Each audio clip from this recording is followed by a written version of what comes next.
returns home to Rockford, Illinois. We're here for the 30th consecutive year. Welcome inside Cherry Bowl for the finals of the inaugural PWBA Women's Collegiate Pro Doubles Challenge. Today's matchup will feature a total of 10 athletes. Qualifying fifth, the defending champion in Rockford, Liz Johnson, paired with McKendree College's Krystal Havelka. In the fourth position, currently ranked 6th on tour, Cathy Lizzi, and her partner, Wichita State's Shannon Selens. Qualifying third, making back-to-back shows, Kendra Gaines, partnered with Moorhead State's Brownie. In the number 2 position, reigning player of the year, Carolyn Dorin-Ballard, teamed up with Indiana State's Mandy Bedwell. In the top spot, going for her second title this season, Feldman, alongside Pikeville College's Ellis. Hello everyone, I'm Jan Schmidt. Thanks for tuning in for the first of 5 live Sunday broadcasts on ESPN. Rockford has a long history with the PWBA. The past 7 years, it's been the Players' Championship. We break from tradition this year so the college bowlers can be introduced to the pros in a relaxed but competitive environment. They qualified separately, then were paired up 1 with 1, 2 with 2, and so on for a Baker-style match play, 24 games. Now, in other words, that means that they alternated frames with their partner for a true team environment. And in the spirit of team environment right now, I throw to my partner, Marianne DeRupo. She's with the first 3 teams. Here we are today with the number 3 team that's qualified. You guys, what's your strategy going into tonight? Melissa felt really good on the left lane, and I felt pretty confident on the right lane, and we're coming out with our guns firing. We're just going to have fun. Sounds good to me. Over here, we have the number 5 qualifier. You guys, you communicated a lot throughout the week. What kind of communication are you going to have when the TV camera's on you? Well, Krystal and I just clicked from the very beginning. I just told her to go out, have fun, and just enjoy it. Enjoy the moment. She gives great advice, so whatever she's going to tell me, I'm going to listen to, and if it works, that's great. If it doesn't, she's going to give me other advice. So basically, I'm just going to listen to her. And over here, we have the number 4 qualifiers. This is the only pair that qualified together during the qualifying rounds. So to me, they had a little bit of advantage. Let's ask them about that. You guys, do you think that helped you come match play? I think it absolutely did help us. We were comfortable during qualifying. We bonded, and I saw that she had a lot of talent, so I was totally confident in my team. And I was able to get a good look at how she bowled, and we matched up perfectly in the rest of the competition. Well, I think we're in a really fun show tonight. A lot of excitement. Good luck to the girls. Back to you, Jan. Thanks, Marianne. And it certainly sounds like they're ready to go. I know there were a lot of nerves going on last night and today. For most of these college bowlers, it's their first television appearance. We hope that the pros will help calm them. In a doubles environment, it's always a lot more fun and a lot more relaxed. However, you do, of course, have the pressure of having to support a team member. I know only too well what that's like.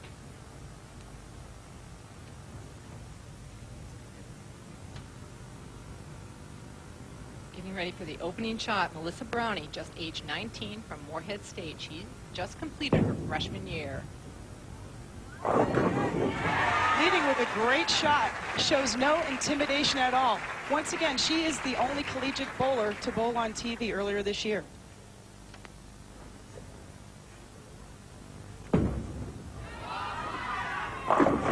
Now up. Big break there, Tripping the 4-pin, yeah.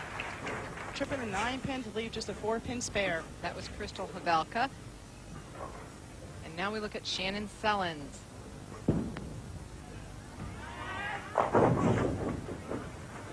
So far, Jan, as you can see, these girls were not intimidated at all. We had 3 great shots, back to back to back. Krystal Havelka, 18 years old, from McKendree College, also just completed her freshman year, and not what you want to do to start, but I'll tell you what, they have to be very nervous out there. Well, when I was giving them their interviews, the collegiate bowlers were real tentative to talk, but they really look up to their professional bowlers. Shannon Selens changing balls there in order to convert her spare. A lot of the collegiate players do use a spare ball. That's one of the contributing factors of why they did make the top 5 is their spare shooting. And here's Kendra Gaines. She is Melissa Brownie's partner. Back-to-back shows for Kendra, and it appears that all the pros will finish the match. This particular match, yes. But like it said, Cathy and her partner had no problem. It didn't matter who finished the match. It's whichever lane they felt comfortable on. Let's look at Liz Johnson.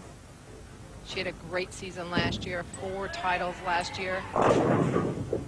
You can notice that Liz is playing a lot further right than most of the competitors today. And smile, everyone. Great spare ball. Okay, so they want to just stay clean, get these opening jitters out, get through everything, and trying to get comfortable with the rotation on the lanes. Again, they're bowling every other frame, so a bowler will stay on only one lane. Bowl all 5 frames on one lane, and your partner will bowl the other 5 frames on the opposite lane. It's extremely important to fill frames because the game does go by rather quick. Cathy, Dorin, Lizzi. One title that was in Pittsburgh in '99. She's having a great year already. A wonderful start. She's ranked 6th right now. Yeah, 6th in our rankings. Cathy 7th and earning 16th in average. So a good, very, very good start for her.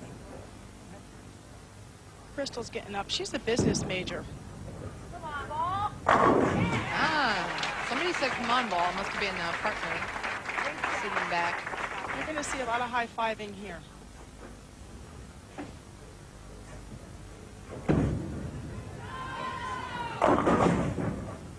We have a lot of people here rooting for Liz and her partner, Melissa. Just trying to get coordinated with who's up at what time right now so I can make sure, keep everyone informed. That being Selens just leaving a 5 count. Correct. Krystal left a tough spare, a 6-10. She also changed to a plastic ball to convert this spare.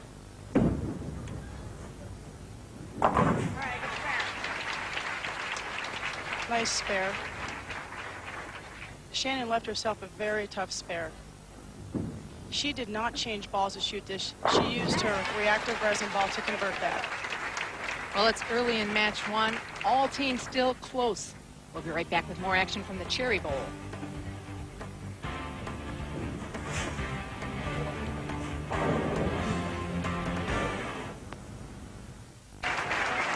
Welcome back to Rockford, Illinois, the city of gardens, and of course the home of the PWBA. Looks inviting. Maybe we'll head out after we're done with this telecast. Right now we're in the 7th frame of the PWBA Women's Collegiate Pro Doubles Challenge. Melissa Brownie has struck every time. You like it? Come on! And got a big break right there. She had a couple of those breaks last night in the final match to make this telecast. Krystal Havelka up in the 7th. She hasn't struck yet. She just finished her freshman year as well. She's 18 years old.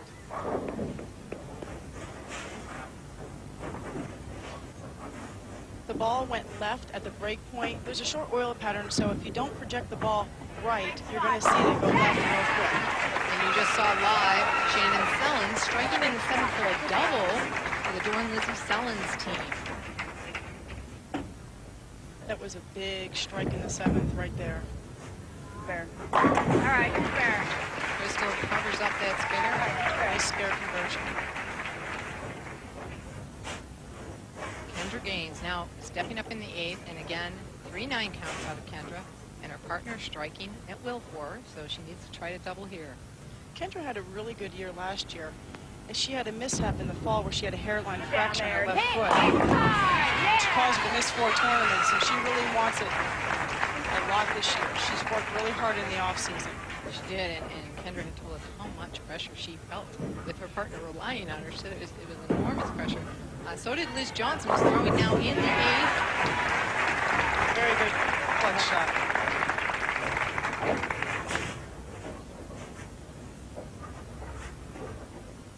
Cathy, Dorin-Lizzi now in the 8th. They're working on a double.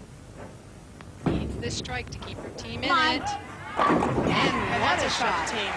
They have been tough all week. They've won 18 out of 24 matches. They also went 5-0 against all the other teams on the show tonight. Watching Cathy throw the ball right here, it reminds me of watching her when she bowled at Havelka. Nice, aggressive, and intense. Melissa Brownie has certainly done her job, and about as well as anyone can do it. She had 5 shots. She threw 5 strikes. It's a pretty good percentage. What an opening introduction to television for PWBA. Krystal Havelka having a little trouble going light on that shot. Krystal's actually playing a little bit deeper than she did all week. All week she played between the second and third arrow, and here tonight she's closer to the third, fourth. This is a key shot. Oh, my. Oh, and trips the 10 last minute. Where did that come from? That was huge. Had to have that to stay in the match. Shannon Selens, big, big shot. And I think someone from above took the 10 pin.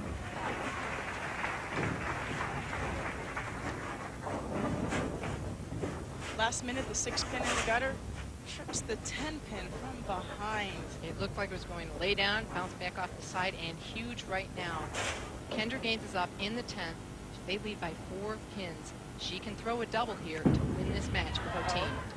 Now, it won't be. So the Dorin-Lizzi Selens team will have a chance. Trusted the ball a little bit too far to the right. Got her break part a little bit further to the right. Allowing her to leave the 2-8. So for Liz Johnson, no defense of her title here from last year, although a different event. It's the same bowling center, the Cherry Bowl here in Rockford. Marianne, you won the event here one year, 1997? Yes. 1997. All right. Very good year. Kendra picks up the spare, and that was crucial. That was not an easy spare, Jan.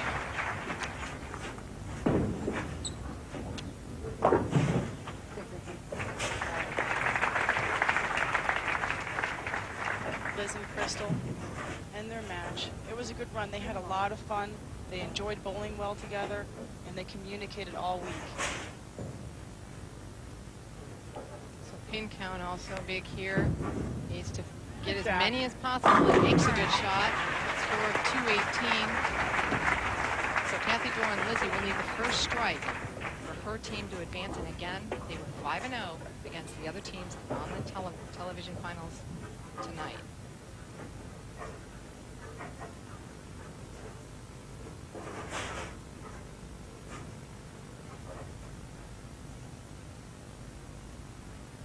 She struck 3 of 4. Oh my. And definitely not the shot she wanted to make. All of the pros stated that the pressure is so much different. Oh, so much more. It's not for yourself. It's for someone else sitting back there that you know is relying 100% on you at that moment. That's horrible. And every single one of the pros stated it. They used the word that it's different. And it's goosebumping and it's deflating, but yet it's happy. Dorin-Lizzi Selens do not get it done, so it's a team of Gaines and Brownie that will advance. But first, when we return, we'll hear from some of our athletes. We're talking about college.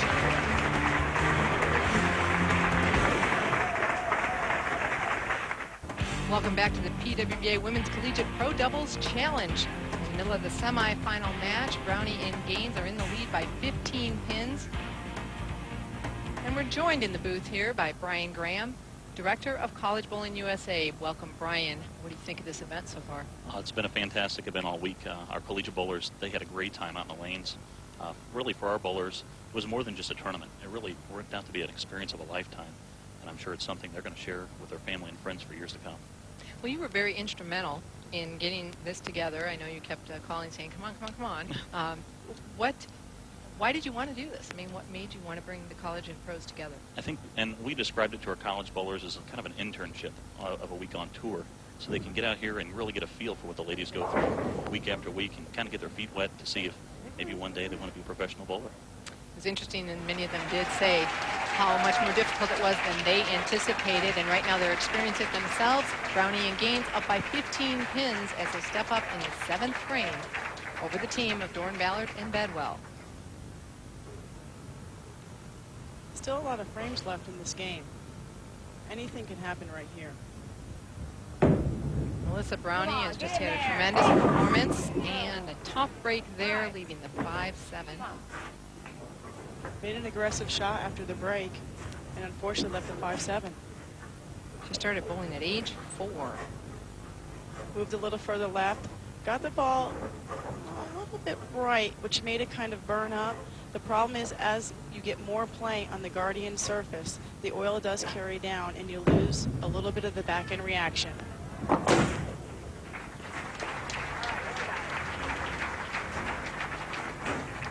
open frame will tighten up this match, and Dorin-Ballard and Bedwell team will now trail by just 2 pins.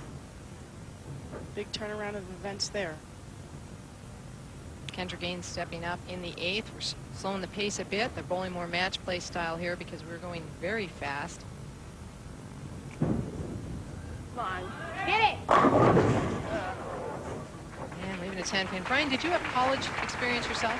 Yes, actually, I was a fast collegiate bowler at Vincennes University for a couple of years, and I transferred out to the University of Nebraska.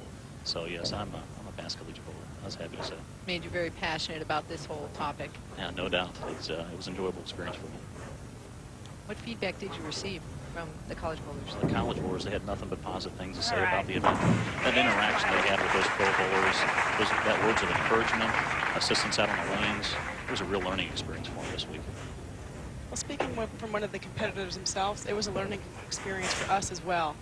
We had the opportunity to meet the up-and-coming college bowlers, and I think it was a win-win situation for both of us. Dorin-Ballard now in the 8th frame, her team trailing by 2 pins. Carolyn Dorin-Ballard is the spokesperson for high school bowling. Come on. Hit it! Hit it! Oh. How did that stand? She put the ball where she wanted it to. Thought she was going to get a strike and probably should have. A couple of pins hit it. As you can see, the ball barely hits it, wiggling around, 8-pin behind it, the 4-pin to the left of it. Not quite sure how that stood up, Jan. She has no idea either. A little question mark on her face. Right now it is still standing, and it's moved over a little bit, but she covers it with no problem and trails by 3 pins.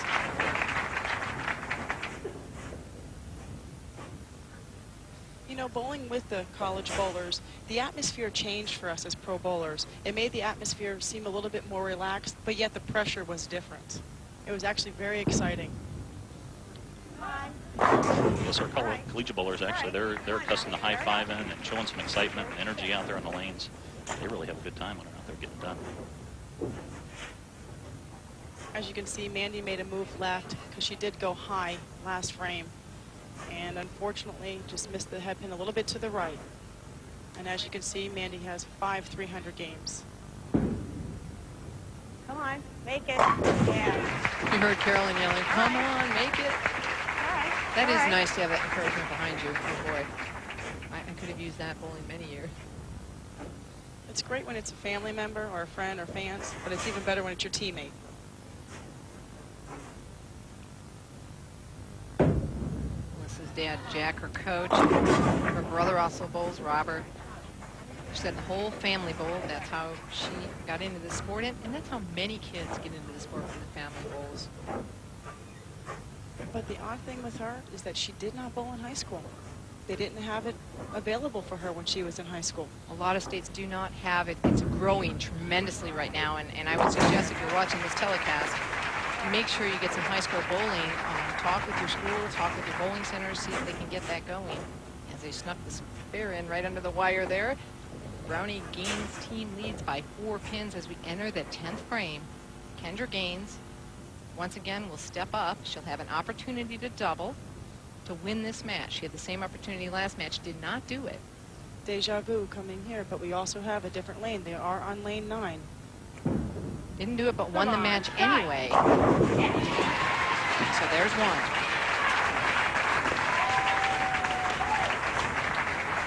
Throughout the break, Kendra did say that she feels a lot more comfortable with her decision making and that her guesses are a lot quicker and she's seeing the whole picture, which is really helping her build her confidence.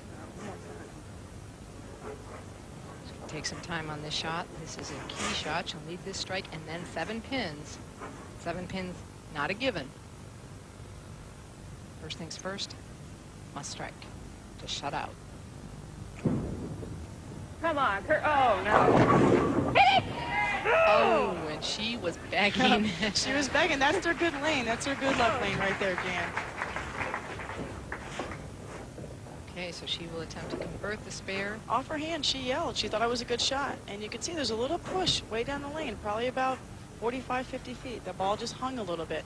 That was a really good 9 count. That could have been a possible 7 count. All right.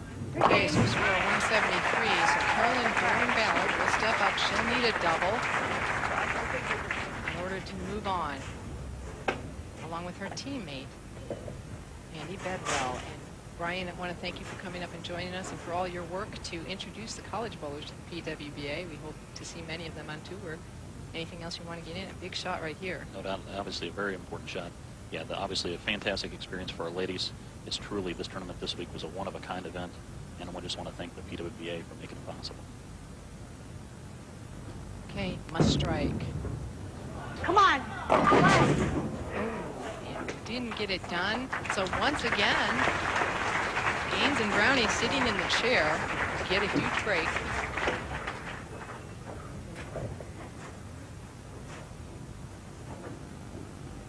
You had to be aggressive on this shot, and Carolyn was aggressive.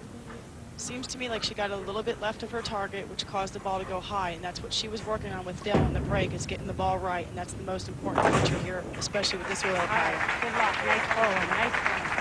Sorry about that.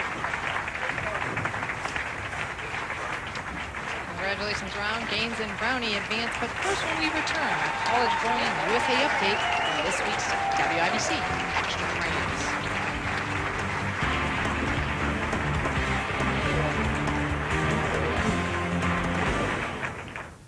Final score of the semifinal match, Gaines and Brownie 173 to Dorin-Ballard's and Bedwell's 154. And right now my partner Marianne Grupo is standing by with Gaines and Brownie.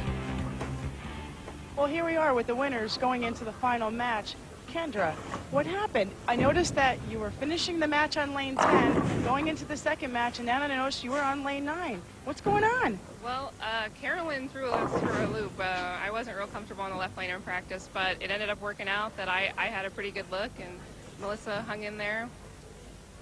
Melissa, what did you think about the change? Were you a little nervous? You got up on lane 10, went a little high the first time, went light the second time, made a great shot on the third frame and left the 10th pin. Were you a little nervous? You know what? You struck 5 out of 5 times on lane 9. That's kind of hard to take.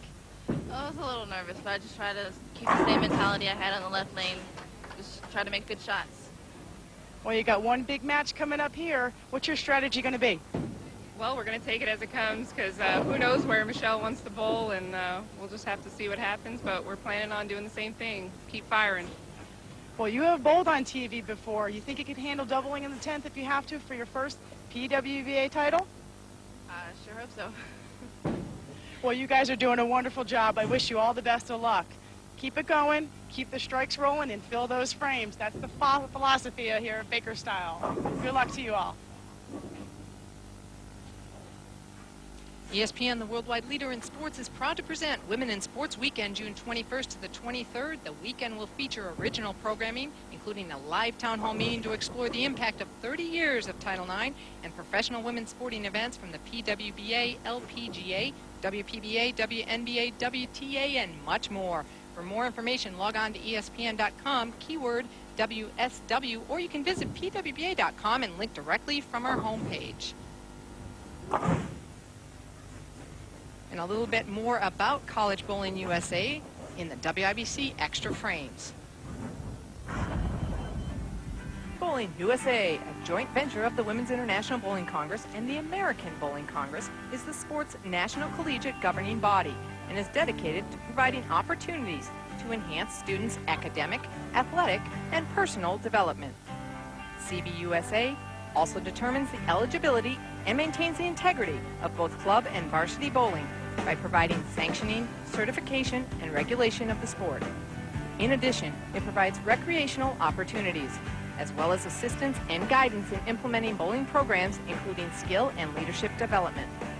CBUSA conducts the Intercollegiate Bowling Championships each year, this year won by Morehead State's women and Western Illinois' men. It also collaborates with the National Collegiate Bowling Coaches Association to determine All-America Academic plus All-America and Collegiate Bowler of the Year honors. For more information on College Bowling USA, log on to the official website of bowling, bowl.com, or call 800-514-2695. Some of the leaders of WIBC, fourth Vice President Sissy Bryant and Director Darlene Baker. Sissy Bryant also is the chairperson of Collegiate Bowling. Sunday, the Professional Women's Bowling Association Tour moves to Terre Haute, Indiana, where Cara Honeychurch will attempt to defend her title. See the PWBA Tour live every Sunday at 4:30 Eastern. For more information, go to ESPN.com. Marianne is down on the floor with the tournament leaders. We're here with the #1 qualifiers. Okay, you guys, you have your #1 fans here. Michelle, Grandpa's here, and your mom's here. Do you think that's going to help you bring home the trophy today? Well, hopefully it does every week. He comes to every tournament he possibly can, so I'm saying he is my good luck charm, and he'll be in the crowd rooting on as usual. My mom is pretty much my good luck charm, too. She's at almost every tournament I bowl in, and she's always there for me, and I'm glad to have her here. Well, it's 5 frames each, one big game. Do you think you have any kinds of strategy going into tonight? You have one game to bring home the bacon. Well, I think as long as I just stay calm and just throw the best shot I can, we'll be fine. I'm with her. As long as I stay calm and keep her calm, we'll both be calm, and we'll get through it. Well, they've been paired up together all week. A pretty tough duo to beat. I wish them the best of luck. You're going to have a lot of fun, a lot of excitement, and somebody's going to bring home the trophy. Well, it will either be that team or it will be Kendra Gaines and Melissa Brownie. We'll be back with the championship match. Stay with us.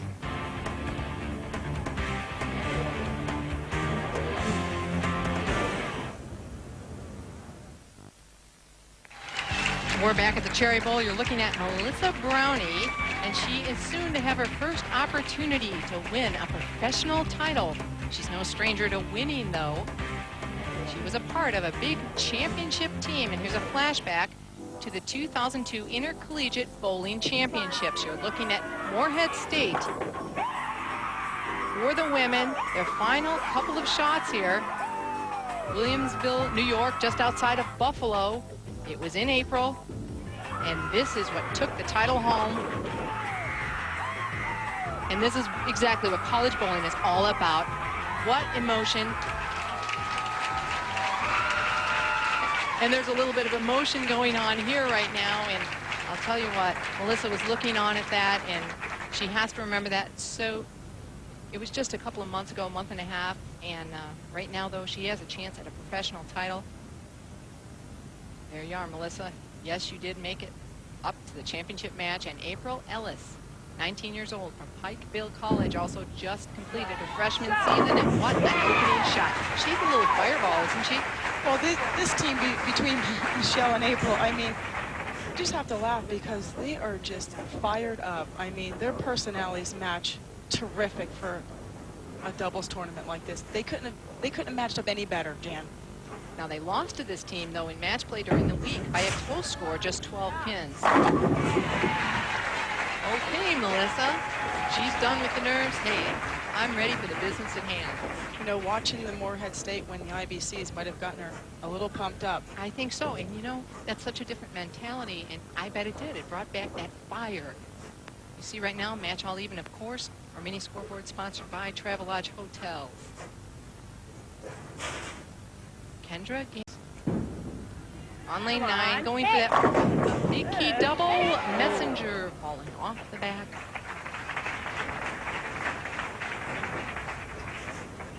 Quality shots. Kendra's high game today, or this week, excuse me, 257. Low game, 171. That was actually the team's high and low game. Match play, team, high and low game. And that was alternating frames. Oh, no. Oh, no is right. Kendra's individual high game, though, very close to that 258. Hold me up. Changing balls to shoot the spare, and it hooked a little bit to the left. Spare balls were very important this week, as well as keeping them extremely shiny to get down the lane. That's Michelle Feldman, and she is off this year already with one victory this season. You know, we talked about WIBC and their support, college bowling. I want to thank the Rockford Women's Bowling Association because they have been tremendous this week, working every part of volunteer work they could find. We need it for nothing. If you needed something, you just asked one of the ladies, and they were there to take care of it. They were wonderful. Thank you.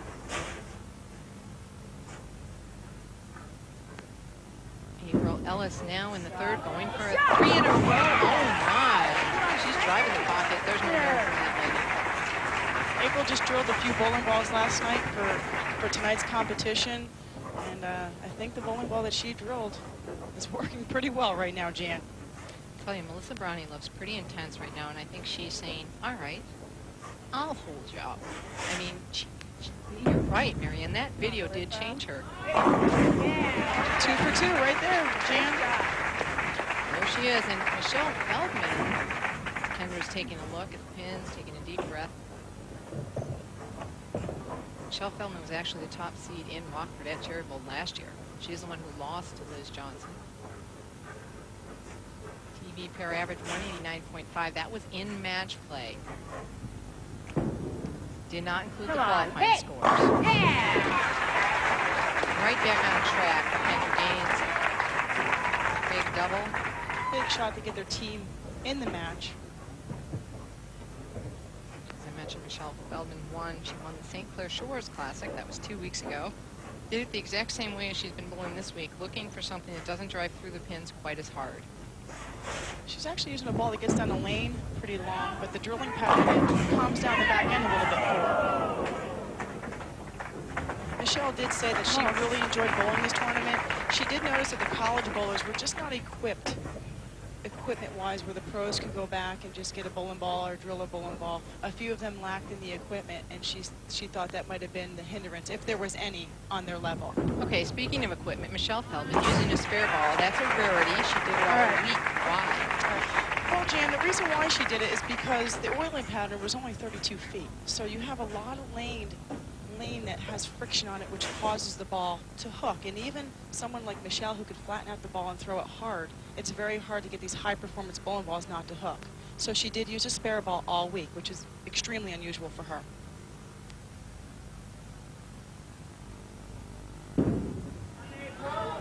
Ellis going high, leaving it 6-10 this time. Staying out of trouble, though. A makeable spare here. April had a high individual game of 244. This week, her high career, 289. She got the ball a little left of her target. Most of the week, April played about the 5 board. That time she hit 3-4 boards left of the 5 board. Well, it was funny, Marianne, you gave her some advice yesterday, that if anyone interviewed her and asked her where she played, to give herself 5 boards. That way, if she missed, no one would know. She was really adorable. I asked her where she played. She said, I played the 5 board. I said, well, give yourself a few extra boards just in case you miss. And she just kind of giggled. Come on. Hold. All right, out of trouble. Melissa breaking up a split, leaving the 3-6-10 spare.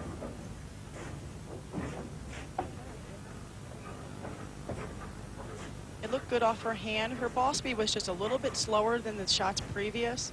Breaking up the split, knocking out the 7-pin, a makeable spare. Come on, get them all. And she does convert it. Right now, the team of Feldman and Ellis are in the lead halfway through this match. Which pair will be the first to take home this unique title? We'll be right back to find out.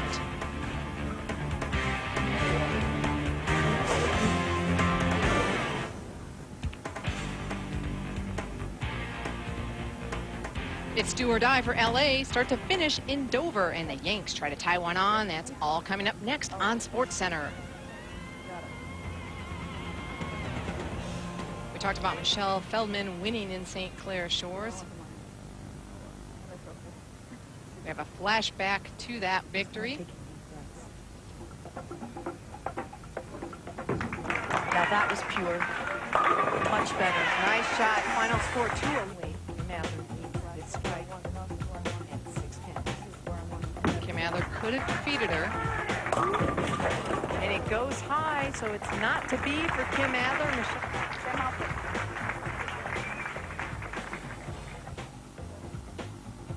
Michelle Feldman went on to win that, and here's a look at the prize fund the pros will be bowling for in this event. $10,500 on top. And the collegiate bowlers will shoot for scholarship money.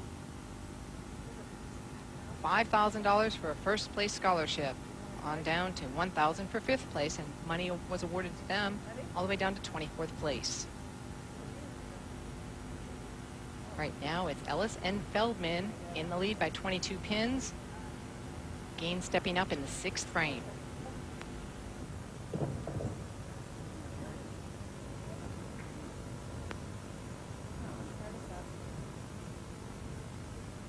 Kendra said her team did a lot of communication, but it was almost more of the motivational type. Right. Melissa's dad was here, so Melissa talked Get to her down dad there. a lot. She's very quiet. But motivational is definitely an asset when you're talking to a tournament like this, because you don't want to get down. You want to stay pretty much positive. Wow. I think Michelle responding to some crowd roar there. I go, wow, wait a minute. Michelle had a phenomenal week herself. She averaged 236 qualifying. That was huge as she leaves a 4-pin there. Michelle's done a lot of work to improve on this sport bowling pattern, which we did use again this week. Michelle got the ball a little bit left off of her hand, just causing her to leave a 4-pin, but that 4-pin could have tripped as well. Notice she's using her first bowling ball to shoot the spare on her left side spares. So Marianne, back to sport bowling this week after last week with all those huge scores. Was it an adjustment to make getting back on the sport bowling pattern? Well, going from 49 feet to 32 feet, it required to use different types of equipment as well as different surfaces. Most of the girls used shiny equipment this week, whereas last week they used clean finishes to a little bit duller surfaces, and your lines had to be different. Last week you had to throw the ball left for right-handers. This week you had to throw the ball right for right-handers. So it did require a little bit of adjusting. All right. Ooh, and high for April Ellis in the 7th frame, leaving a split.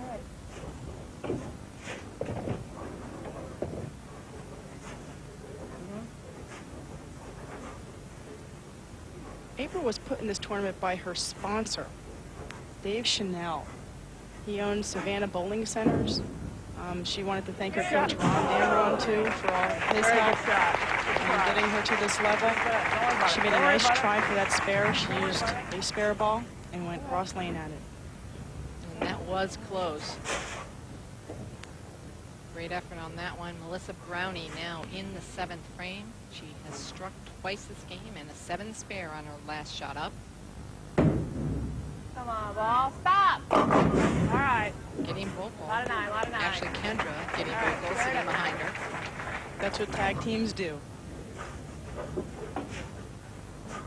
She made a good shot off her hand. It just went left real quick. But fortunately, no split there. A very makeable spare. She might need to make a small adjustment going into her 9th frame. Finished 11th at the Junior Gold National Championships in 2001. This lady said she wants to work on becoming more consistent. Strikes were the name of the day around here today. Earlier today, Ray Pryor from Granada Bowl in Livermore, California, had the opportunity to throw one strike for $25,000 to conclude the inaugural Mega Strike jackpot. This was it. And strike or not, either way, Ray was a winner. He received $2,000 a pin for a total of $16,000 for his efforts. And of course, he had a trip to the longest running PWBA event in Rockford, Illinois, which is about to conclude. We have 3 frames left right now. Ellis Feldman in the lead by 7 pins. And they're deciding who will be up next. Kendra Gaines will be up now in the 8th frame. Her team trailing by 7. She'll need to set up a strike here.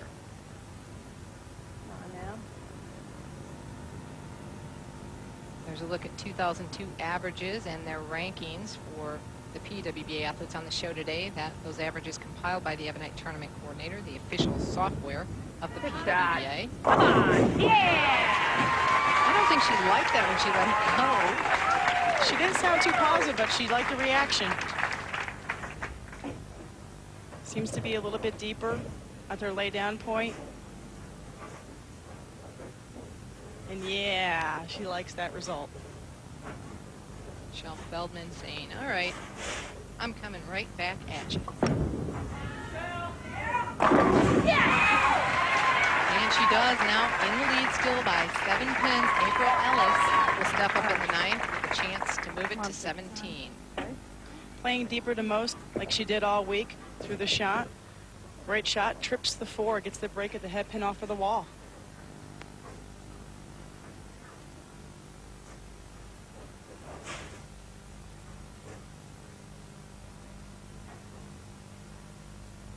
April's major is in communications. She started bowling at the age of 5, gets up with the biggest shot probably of her career, makes a good shot, and leaves a 10-pin. Okay, now she'll have to shoot that 10-pin, and I don't care who you are. I bet you the nerves are going right now. Well, she did also tell me that she does use a spare ball for her spares.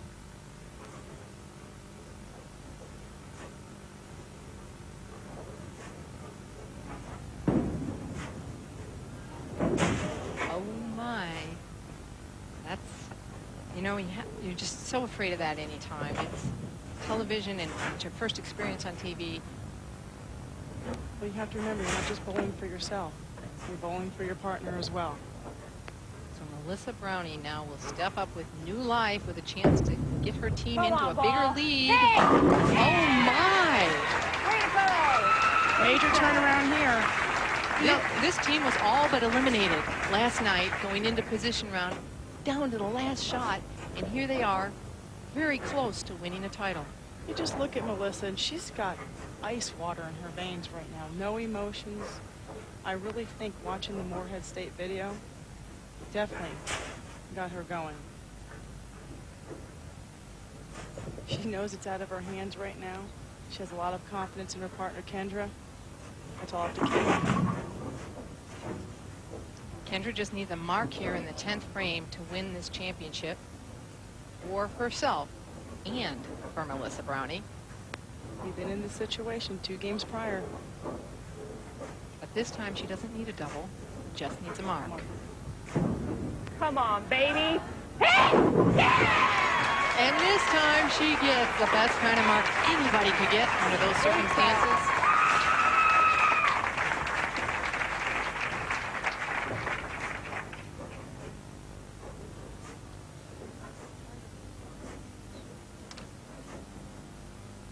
Come on, baby. Hey! Yeah! Great reaction.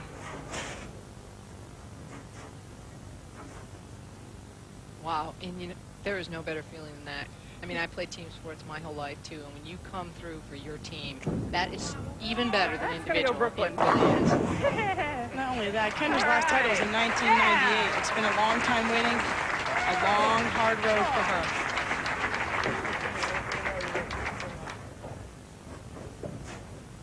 That came at the Greater Sebring Open in Sebring, Florida back in 1998. That is her only title until tonight, or today. She's smiling as big as that smiley spare ball she has. Great ball, yes, great bowling. Great bowling.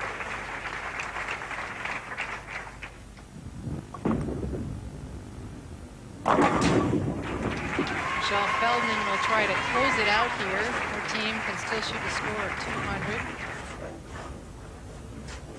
Gaines and Brownie finished up with 214.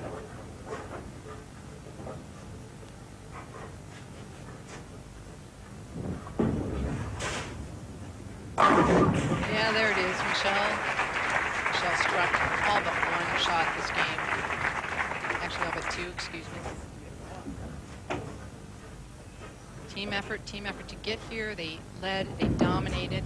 Feldman and Ellis dominated all field. Not the ending they wanted to see. Great bowling. Great ball scoring, you guys. Very nice bowling. That was a nice under, wasn't it? 5 to the left. They'll congratulate each other. And yes, you stand up and take your just rewards. Good, good. Don't worry about it.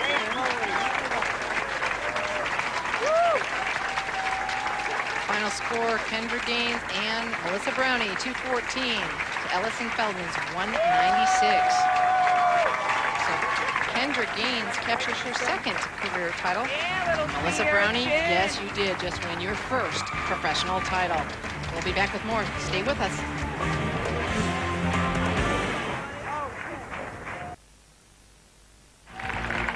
Welcome back to the Cherry Bowl.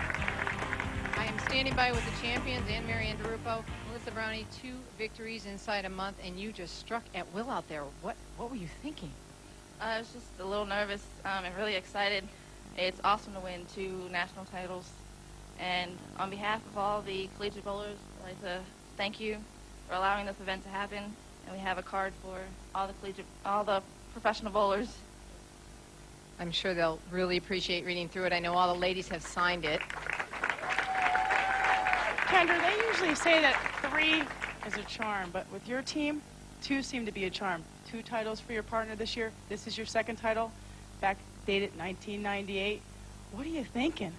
It's definitely been a while, and it feels awesome.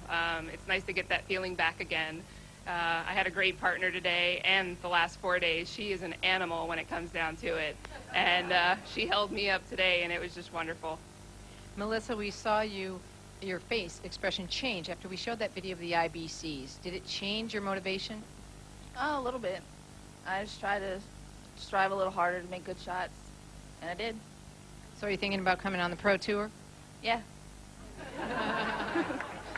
Okay, well, good luck to you, and congratulations again to both of the bowlers here, Kendra Gaines and Melissa Brownie. It's been a fantastic week, enjoyed by both the professionals and the collegiate bowlers.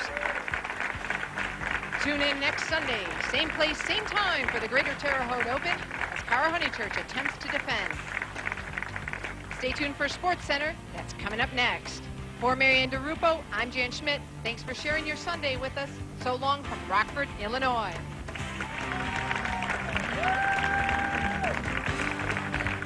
In sports. For more, log on to ESPN.com.